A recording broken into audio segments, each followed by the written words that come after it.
turma. Então, voltamos aqui para mais uma das nossas aulas digitais, né? Esse período de quarentena, essa é uma aula de biologia marinha. E aqui eu vou falar um pouquinho sobre os componentes do fundo oceânico, né? Dos oceanos, dando ênfase aqui aos sedimentos marinhos, né?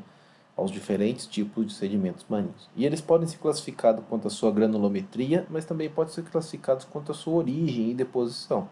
Então, vou mostrar um pouquinho para vocês, nessa aula curta, sobre esses tipos de classificação de sedimentos.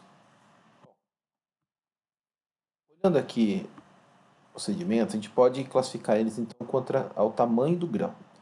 Um sedimento grandão, em torno de quase um centímetro mais ou menos de comprimento, a gente pode chamar um sedimento desse do tipo cascalho. É um sedimento com um diâmetro maior, então é cascalho. Abaixo disso é areia, em torno de 1 milímetro até meio milímetro, meio centímetro, tá? Tem o componente areia. Geralmente esses dois, eles são compostos de rochas decompostas, né? Geralmente matéria inorgânica, material inorgânico. Muitos dos cristais e tudo mais. Tem também o silt, que é uma areia bem fininha, que a gente consegue ver, vai numa praia onde tem uma areia bem compacta e maciça. Muitas vezes um pouco daquela areia lá não é areia no fim das contas, é silt, um grão bem menor. Argila, que é quando a gente pega esse sedimento e ele já consegue ser moldado, né? Ele já tem grãos tão pequenos que eles se encaixam uns nos outros e eles formam como se fosse uma massinha de modelar, né? Então a gente tem ali o sedimento argila, ele é moldável, ele tem grãos tão pequenos que eles se aglutinam com os outros. E o grão de menor tamanho de todos é o grão que a gente chama de coloide. É quando o grão é a argila e o coloide principalmente, os grãos a gente já não são nem visíveis a olho nu pelo seu tamanho e eles se organizam formando uma coisa meio gosmenta, como se fosse uma geleca, sabe? Formando ali então um sedimento do tipo coloide. Onde esses sedimentos vão se depositar depende muito da energia que tem no meio.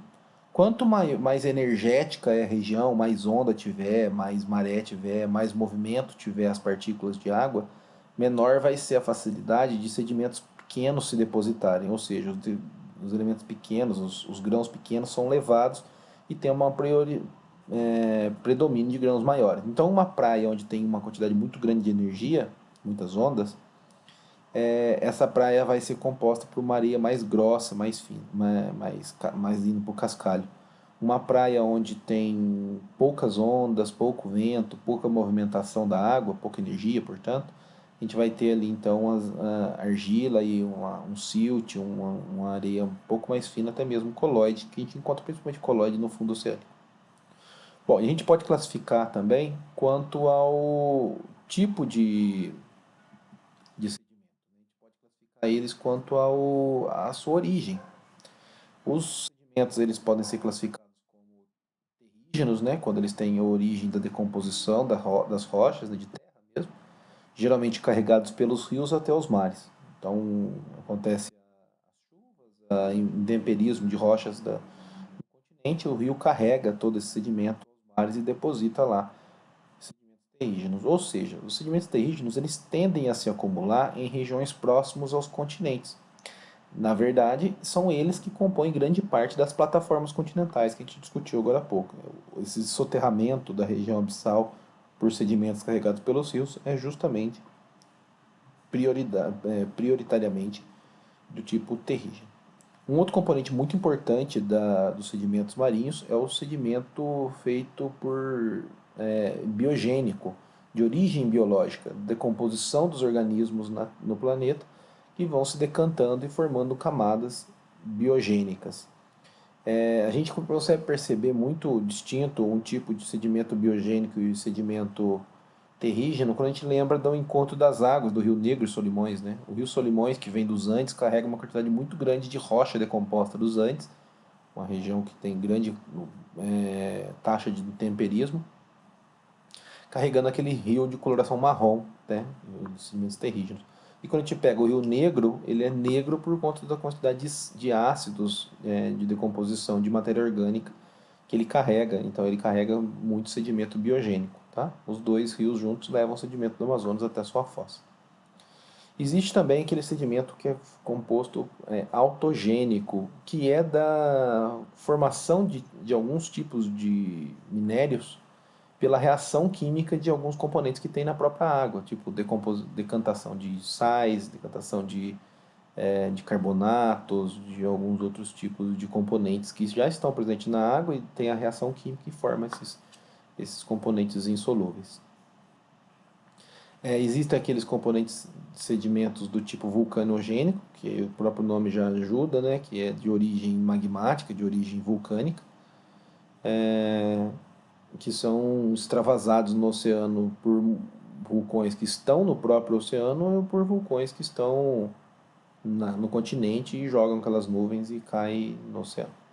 E temos também o cosmogênico, que é um componente talvez não tão importante, não tão dominante no leito marinho, mas ele também tem a sua importância, que são sedimentos que são oriundos do espaço.